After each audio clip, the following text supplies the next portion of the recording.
বছর ঘুরে আবার ফিরে এসেছে জুলাই। ঘরে ফেরা হয়নি শত সহস্র জুলাই যোদ্ধার। ঘরে ফেরেনি বিগত ১৬ বছরে গুম খুনের শিকার হওয়া ভিন্ন দল ও মতের শত শত মানুষ। তাদের স্মরণে বিএনপি আয়োজন করে গণঅভ্যুত্থান ২০২৪ জাতীয় ঐক্য ও গণতান্ত্রিক অভিযাত্রা শীর্ষক আলোচনা সভা ও শহীদ পরিবারের সম্মানে বিশেষ অনুষ্ঠানে অংশ নেয় জুলাই শহীদ পরিবার, বিগত ১৬ বছরে গুম খুনের শিকার হওয়া পরিবারের সদস্য সহ বিভিন্ন রাজনৈতিক দলের নেতাকর্মীরা। বিপ্লবী ওয়ার্কার্স পার্টির সাধারণ সম্পাদক কমরেড সাইফুল হক বলেন, এই উপমহাদেশে খুব কম বিরোধী দলের নেতাকর্মীদের দীর্ঘ সময়ের জন্য এত বড় নির্যাতন নিপীড়নের শিকার হতে হয়েছে।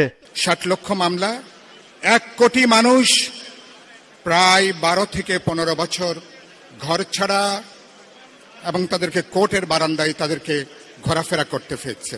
এ সময় বিএনপিকে ধন্যবাদ জানিয়ে আগামীর নতুন বাংলাদেশ গঠনে ফ্যাসিবাদ বিরোধী শক্তির মধ্যে একতা ধরে রাখার আহ্বান জানান বিভিন্ন দলের নেতারা। ফ্যাসিস্টদের বিদায় হয়েছে, কিন্তু ফ্যাসিবাদ বিলুপ্ত হয়নি। বাংলাদেশে গুমনামি, পাননামি, জবরদখল, হাইজ্যাক, গুমখুন এই পদ্ধতিতে যেতে চাই না, সেই ব্যাপারে ঐক্যবদ্ধ হতে চাই।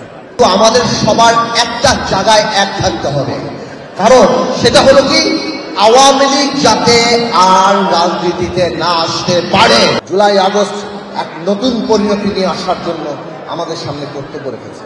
এই গণতান্ত্রিক ব্যবস্থা জাতিকে ঐক্যবদ্ধ রাখে। এ সময় গণহত্যার বিচার, জুলাই আহতদের সুচিকিৎসা এবং জুলাই মাসের মধ্যে জুলাই সনদ স্বাক্ষর করার আশাবাদ ব্যক্ত করেন রাজনৈতিক দলের নেতারা। আলী আক্কাস, আকাশ, দেশ টিভি, ঢাকা।